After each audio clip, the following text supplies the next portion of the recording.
Welcome to Healing the Spirit, a space where we awaken our creativity, deepen our connections, and remember who we are through the lens of astrology, archetypes, and art making. I'm your host, Jonathan Coe.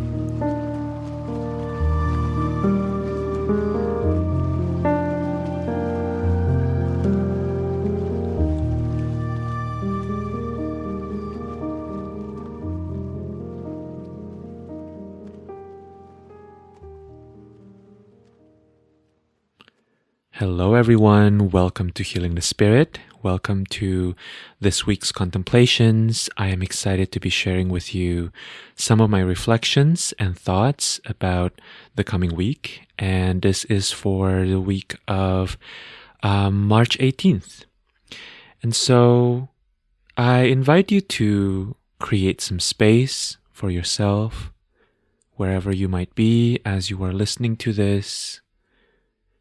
Give yourself a couple moments to really feel into your body, your breath. And as you're listening to some of the things I'm sharing here, I welcome you to also bring in your own lens, bring in your own experience, and feel into what feels true for you. What is really coming up as you're hearing these words coming out of me?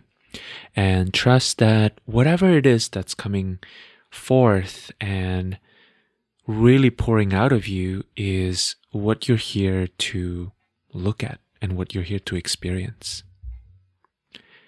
And so this week, I would like to start with sharing a little bit about what I sense the overall energy of the week to be. And then we're going to go into each of the major transits, and hopefully in doing so, in starting with the big picture and then going into some of the details of the week, you will see the nuances of what this week can bring up for you. Overall, the energy feels very balanced between the elements, right? In astrology, in the West here, we have 4 elements. We recognize there's water, earth, fire, and air. And all of these elements feel represented in the coming week. My first invitation for you throughout the week is to bring your attention back to your breath. If your breath is accessible to you, then really give yourself a chance to feel into how is my breath right now, even as you're speaking, even as you're listening to me speak. Feel into the continuity of your breath. Feel into if there are any parts of your body that feel present and that feel accessible through your breath.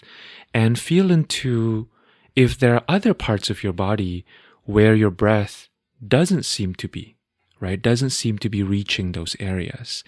And the breath is one of the most powerful tools, instruments that we can collaborate with, that can help us come back to the present moment, come back to our reality, come back to our body.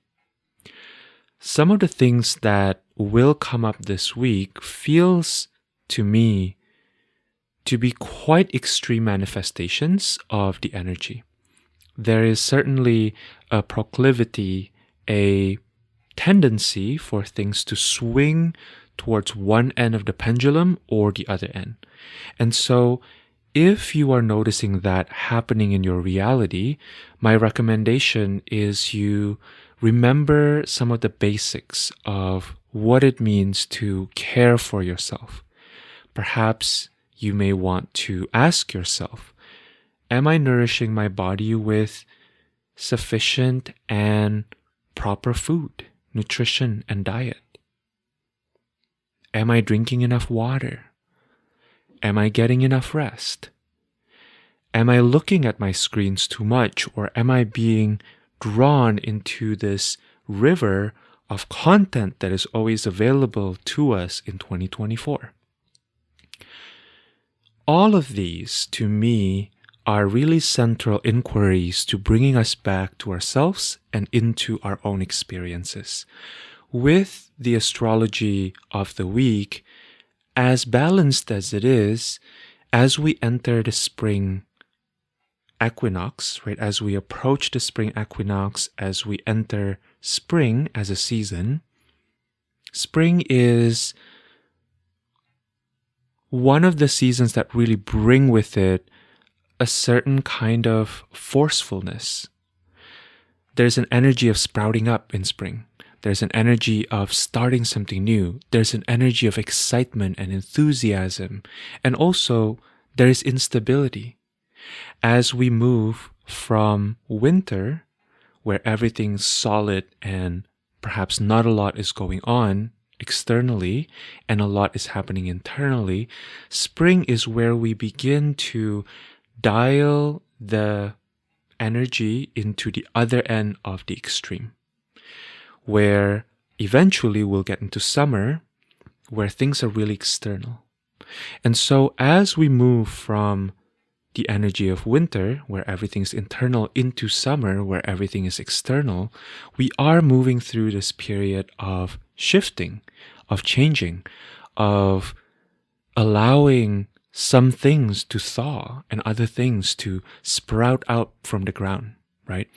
And so coming back to ourselves and our experiences in this moment, rather than worrying too much into the future or fixating on the past, to me is one of the most powerful energy practices that you can engage with as we work with the energy of the coming season.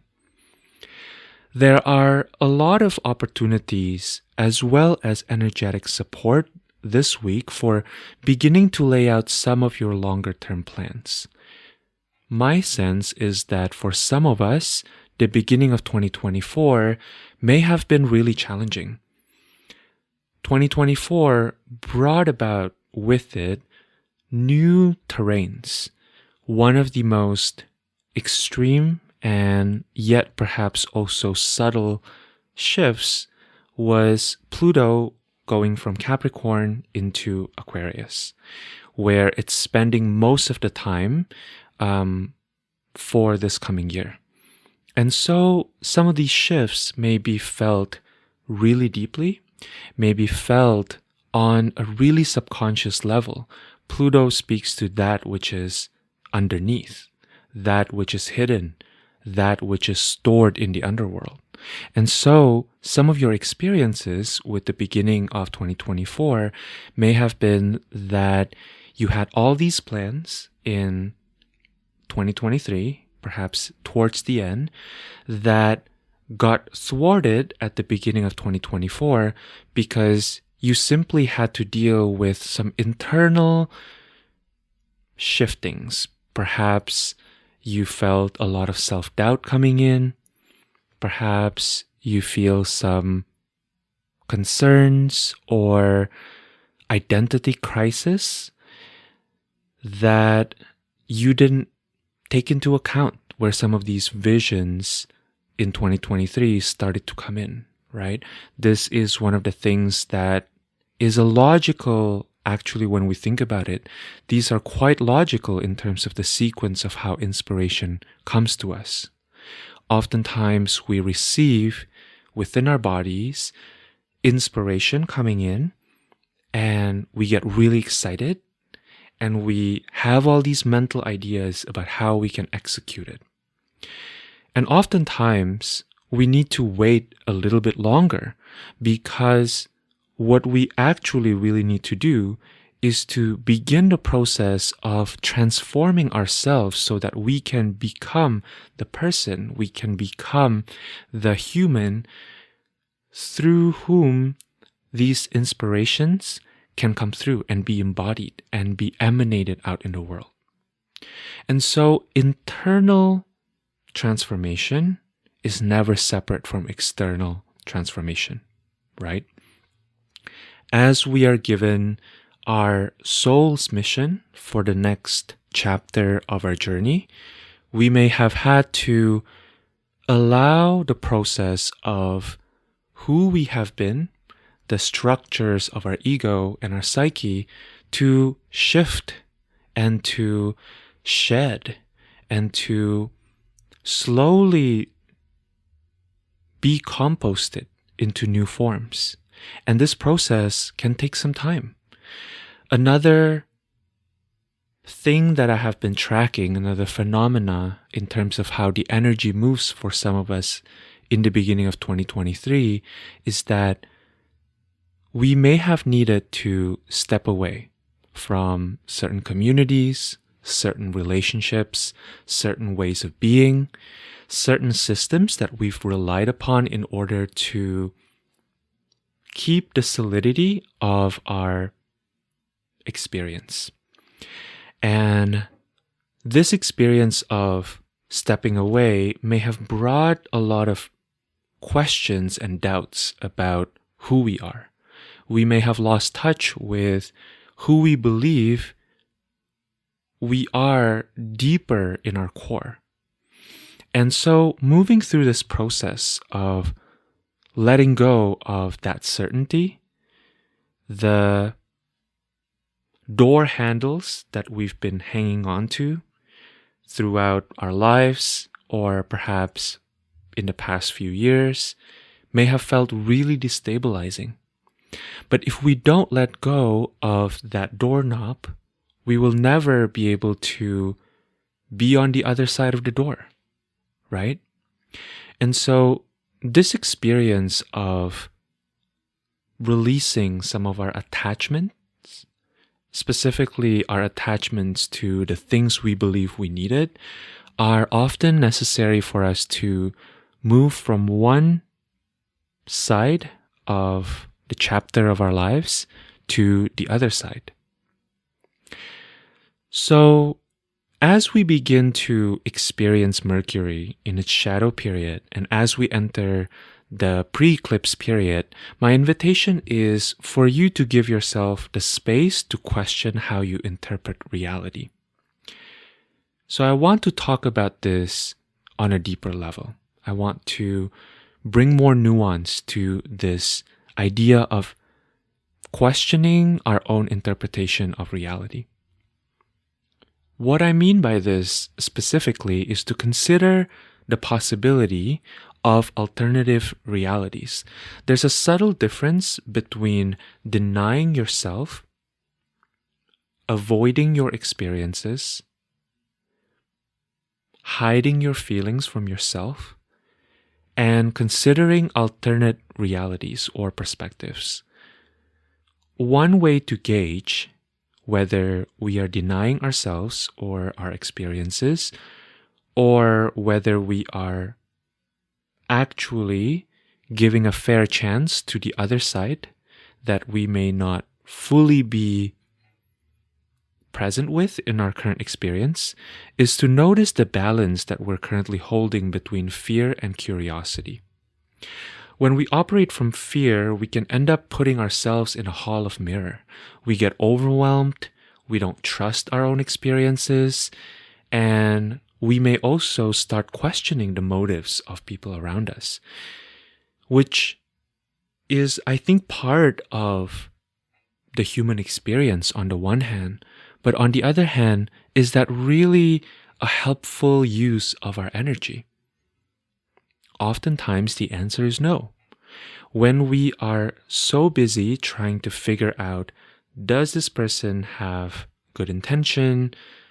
What is behind this person's words? And we get so deep into that, the trenches of those thought patterns, what can happen is our energetic center is actually quite diffuse, right? We start to lose our own sense of who we are and where we're coming from, which often in reality is the only thing that we truly have agency over.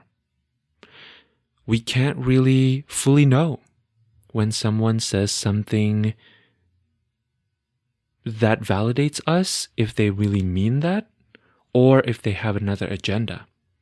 Or if someone criticizes us, we also can't fully know if they are truly speaking their truth or their reality, or are they in some sort of process that makes it inevitable for them to project a kind of story onto us and onto who we are? But when we allow ourselves to be centered and to be full within ourselves and in our own experiences, we can navigate reality with deeper clarity. Clarity is often not an outside job. Clarity is really an inside job. Clarity is about choosing to be clear about who you are and what you're here to do and how you're here to express your true, authentic feelings and your true, authentic perspectives on reality. And so, when we operate out of curiosity, the difference is that we can sense that we're able to hold space and to validate our own experiences. We can feel our body speaking to us. We can feel sensations. We can feel our own emotions. We may even be able to witness our own thoughts. And at the same time, when we operate out of curiosity, we may find that naturally we are drawn to knowing more about other people's experiences. That perhaps when a lover or a friend is sharing something with us, we are able to hear them from the perspective of, oh, I don't really know what you're talking about there. Can you give me an example? Can you share with me a little bit more about what you mean? Can you say more? And when we allow both of our experiences, as well as the experiences of the other, to be present, there's a certain plasticity, there's a certain mutability, flexibility that we receive access to. When we allow ourselves to really listen to ourselves and other people's experiences, we are allowing ourselves to be changed by our own reality. Overall, this time feels more conducive to making small and meaningful changes rather than taking sharp left turns. And so, one question that I would invite you to contemplate in the coming week is, what are some of the smallest shifts that are relatively easy for me to do, but also has the potential for significant impacts? As an example, perhaps you want to take the time to really move your body, because perhaps you notice that when you move your body enough, when you get some exercise or you take a walk, perhaps your sleep is improved. Something I've been learning within the traditional Chinese medicine framework is that sleep is the most important thing. And after sleep, we can then start to look at our foods, our diet, and then we can start to look at some of the supplements, right? Both energetic and also physical supplements. And there's a belief that if we don't tend to the source, which is sleep, which is really what we spend the most of our time doing, because sleep usually takes up about a third of our lives, right? We may not be able to tend to all the other things. That if we don't take care of our sleep and we're not getting sufficient rest, the best diet may not even give us the optimum effect, and we may not even be able to feel it in our reality. Perhaps you want to limit your screen time. Perhaps you are starting to notice that your thought patterns get very busy because you constantly spend time on social media and you're not sure anymore if what you're thinking about are really your thoughts or everybody else's thoughts. Or perhaps you want to finally dedicate 20 to 30 minutes every day towards your creative projects. Or perhaps you want to commit to spending the first few moments of the day giving yourself the love and encouragement for yourself through verbal affirmations. And so remember that small changes can really impact your reality in profound ways. Okay, so let's talk about the specifics of the astrology of the coming week. On Monday, March 18th, we have Mercury conjoining the North Node in Aries. My sense is Mercury meeting up with Rahu in the sign of Aries, which is the landscape of Mars, which is where oftentimes action becomes really important, perhaps more important than deliberate thought. Aries is cardinal fire, so it's the start of a fire. We can think of that friction that is created between the match and the box, that first initial moment of allowing your match to be lit. There's a certain forcefulness to Aries, there's a certain directionality, there's momentum, and perhaps this momentum isn't one that will sustain itself. But it has to be forceful because something has to be started. And that thing is fire, which is one of the most potent and warming and also potentially destructive element. And so with Mercury meeting up with the North Node, I'm thinking about the Five of Wands in Tarot. The energy of Five of Wands carries a certain strife, carries confrontation. This may be a transit where spicy words come out, and my reminder, my invitation for you is to not always believe the spicy words to be the most accurate descriptions of feelings. Very often, when we say the spiciest words, these may not always be our most truthful words. These may simply be placeholders for us to express the intense emotions that want to be expressed and that wants to take up space in the room before we get deeper into the most constructive, the most loving, the most grounded truth. So this is not just an advice or a reminder for relational conversations. Maybe for some of us, this shows up in our relationships, or maybe this shows up in conversations with friends or loved ones, these spicy words that are being exchanged. But my sense is that for others, we may also experience a lot of spicy words coming up from within us, right? These might be really strong and intense self-talk. And oftentimes with intense self-talk, the content doesn't matter that much. The intensity with which we talk to ourselves, though, can be powerful. And my sense is that it may be really helpful with a transit like this to really question the compulsion to mentally make sense of emotions and sensations. Mercury is interested in pushing the story along.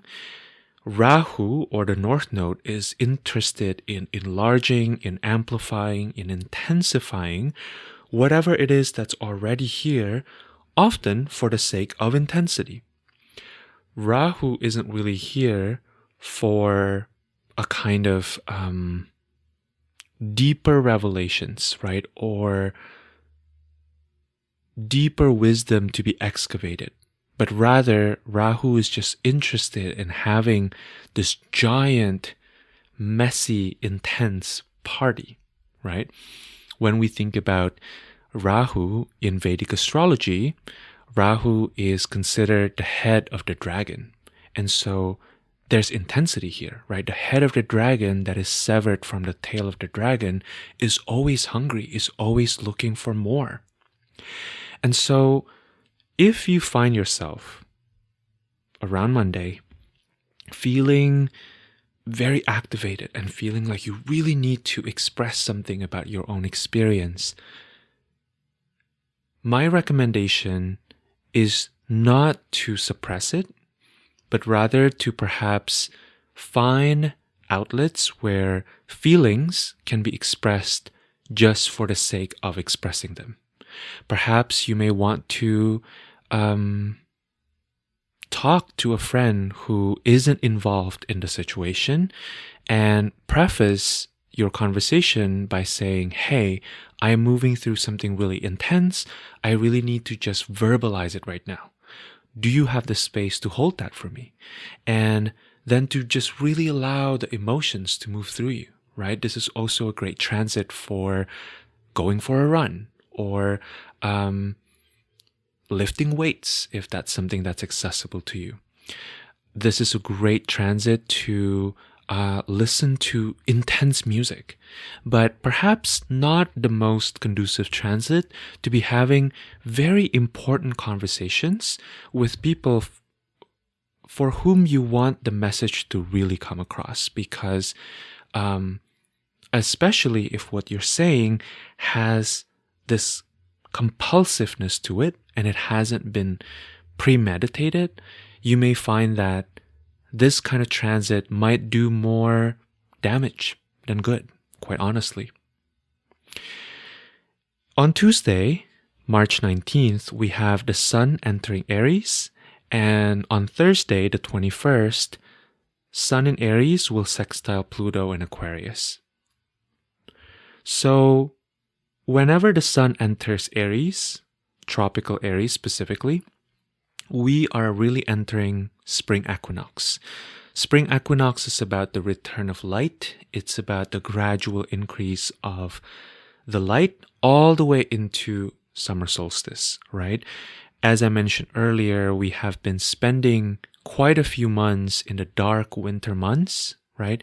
And now we are moving away from this deficit of light into the time of the year where we will be experiencing so much light that it may feel like we're overheated.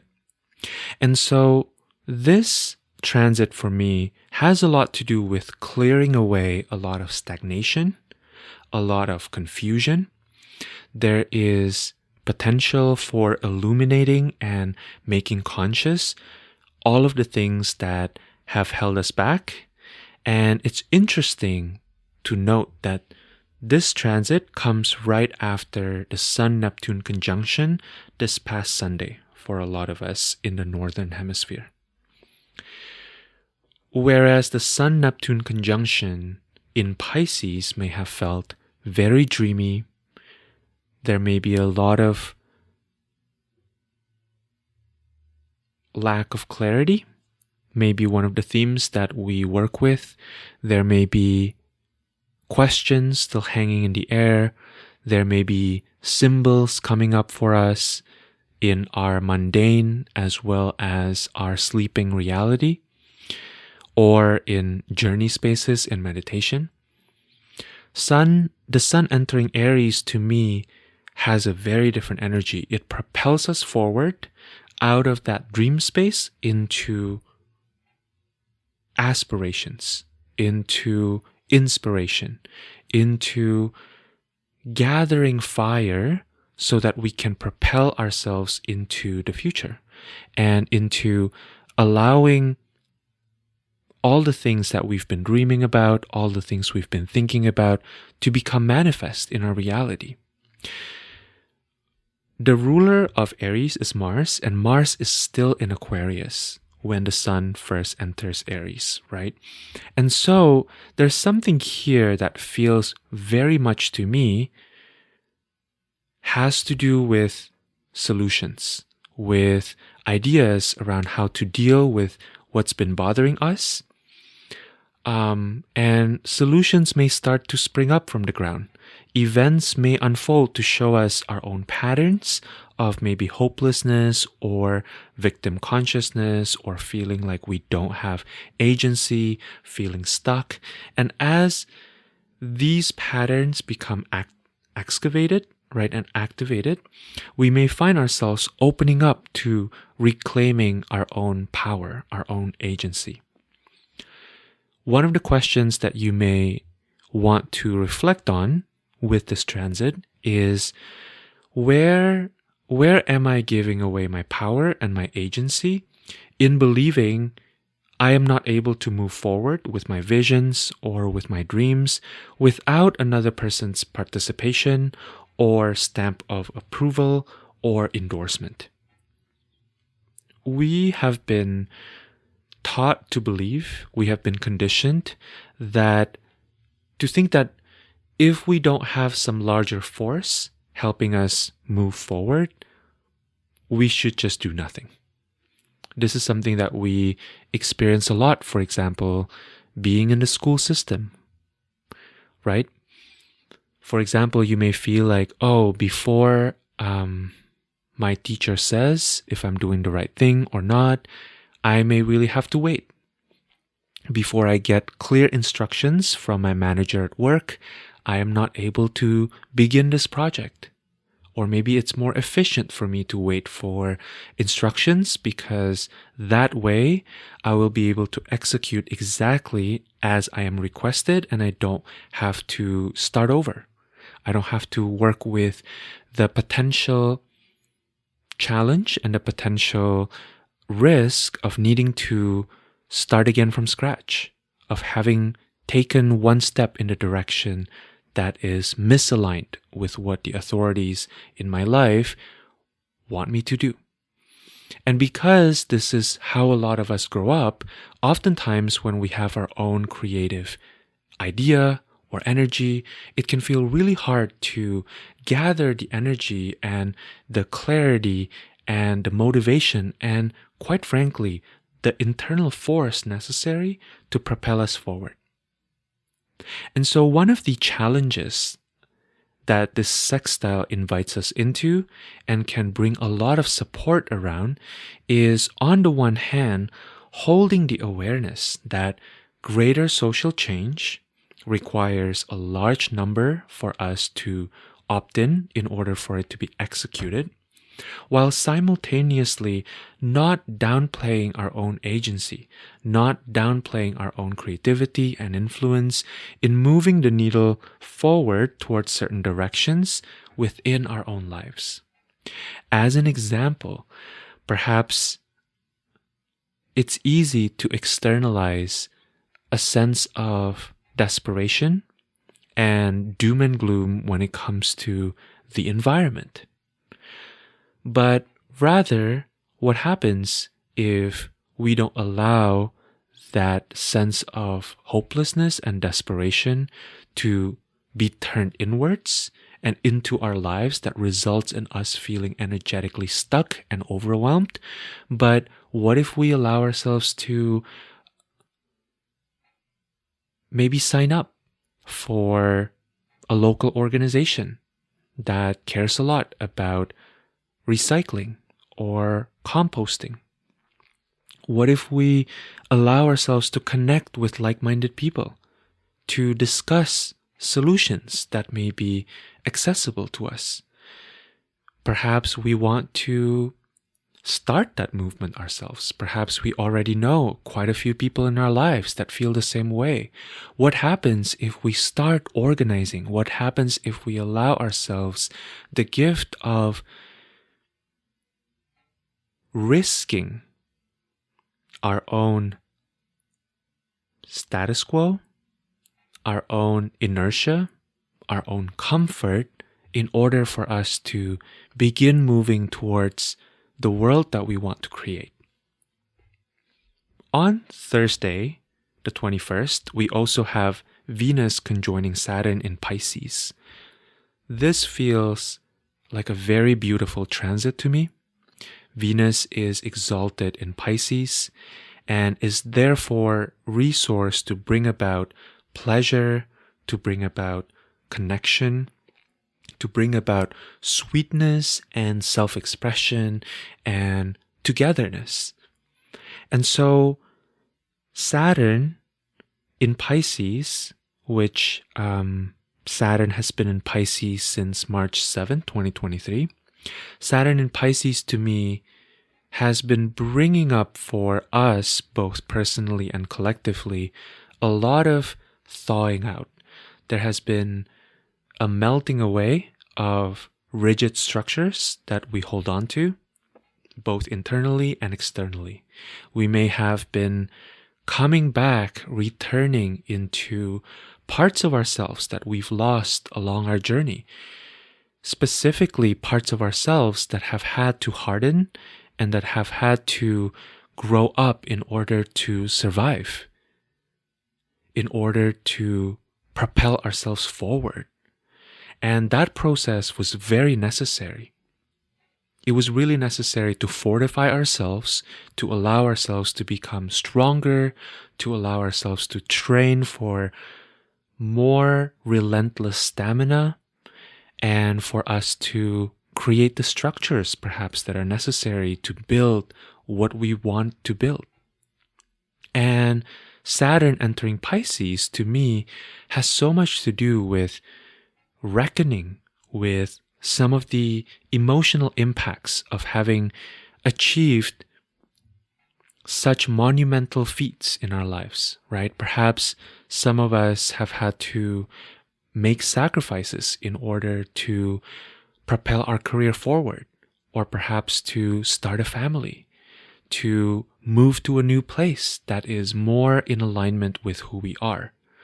But as beautiful as that process is, and as grateful as we are with the results that have been brought about, we might find ourselves also needing to see the patterns of stuckness, the patterns of withholding, the patterns of not feeling truly connected with parts of us that are softer, parts of us that are more dreamy, parts of us that are more connected to hope.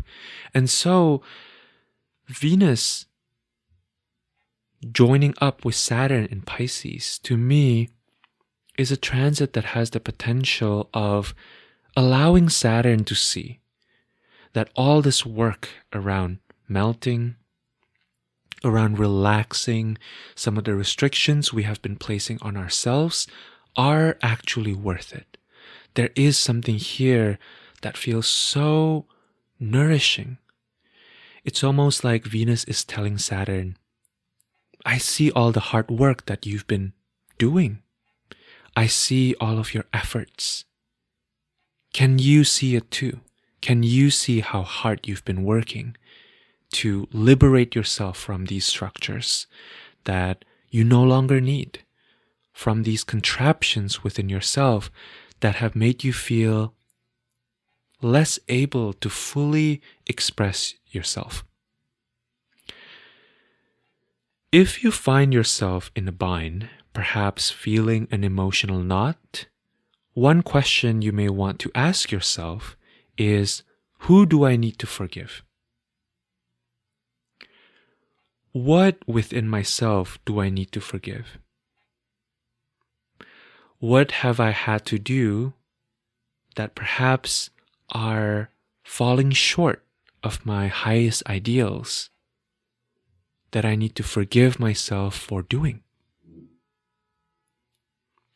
Forgiveness practice, to me, is the first gateway to deeper acceptance. When we allow ourselves to root into a forgiveness practice, we must begin with accepting that something did happen. Something we did or something we did not do something that another person did or something that another person didn't do may have impacted us in some shape or form. And not all impacts are negative, right? Some of these impacts may be really positive on an external level. But internally, perhaps some things were stirred. And perhaps we haven't given ourselves enough space to really see all that has stirred up within us. And so we begin with that acknowledgement. In order to truly forgive, oftentimes we need to know what we are forgiving ourselves or the other person for. And then we set the intention to be with that, to witness that, to witness the full extent of how that's impacted us. And in that, we begin to make space for transmutation and transformation. When we forgive, we actually make space.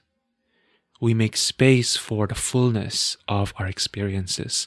We make space for the largeness of our disappointments, maybe, or our joy, or the unacknowledged pain and suffering that we've gone through. Paving a path forward is often impossible without acknowledgement. We will simply chase our own tails in a loop when we don't acknowledge how we feel, what happened to us, what we did to ourselves. Some of this may sound like deep work, but they are not always necessarily intense. Some of these may come up as you are spending more time with loved ones, as you are allowing yourselves to be held in the arms of your lover or your parent or your grandparent. Some of the forgiveness aspects may be something that you experience when you're taking a walk in nature. There is a permission here with Venus conjoining Saturn in Pisces to allow yourself to do something that feels pleasurable for you. Maybe listen to music, maybe spend some time dancing, maybe allow yourself to stare at beautiful images.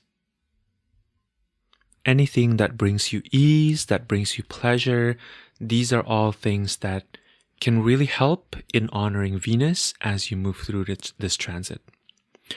On Friday, the 22nd, Mars enters Pisces.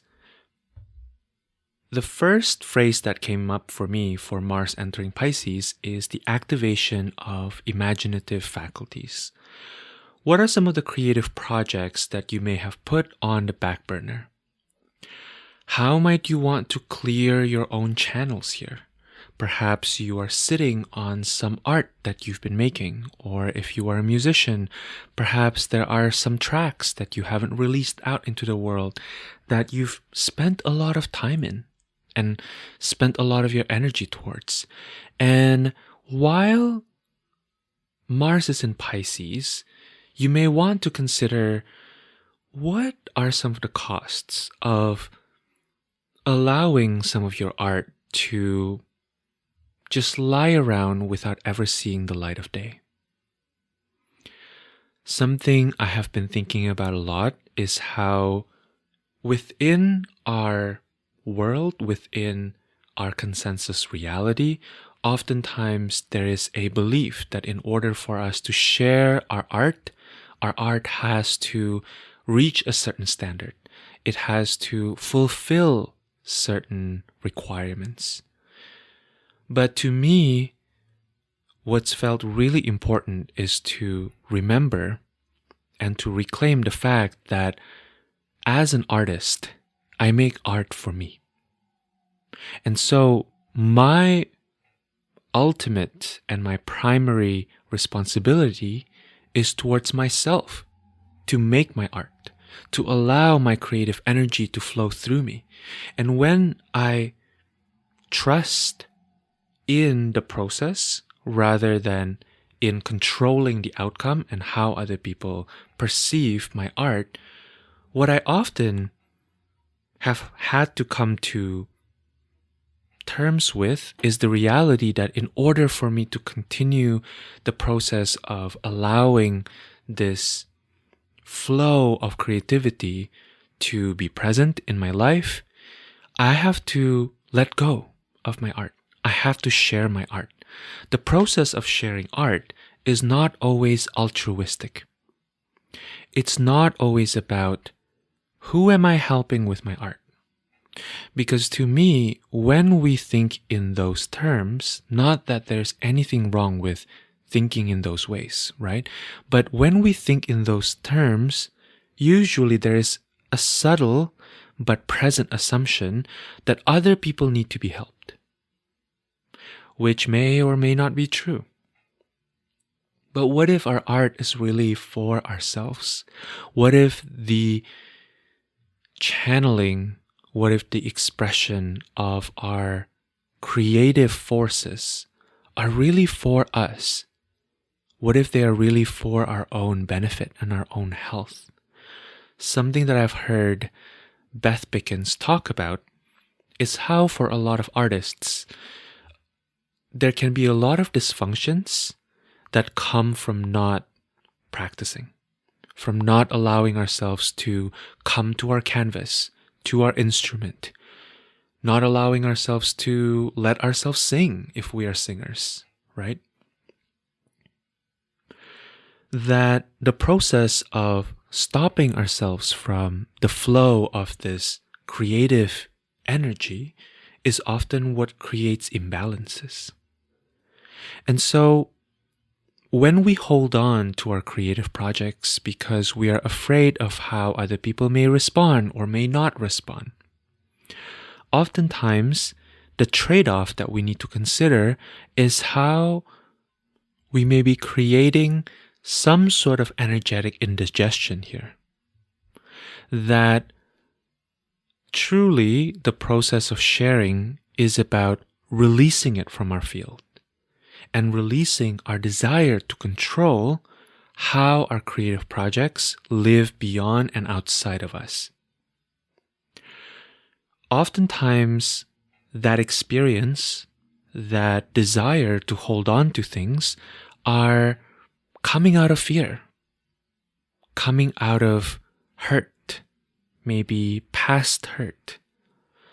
They may be coming out of feelings of not being worthy because of how our creativity has been received in the past by the people around us.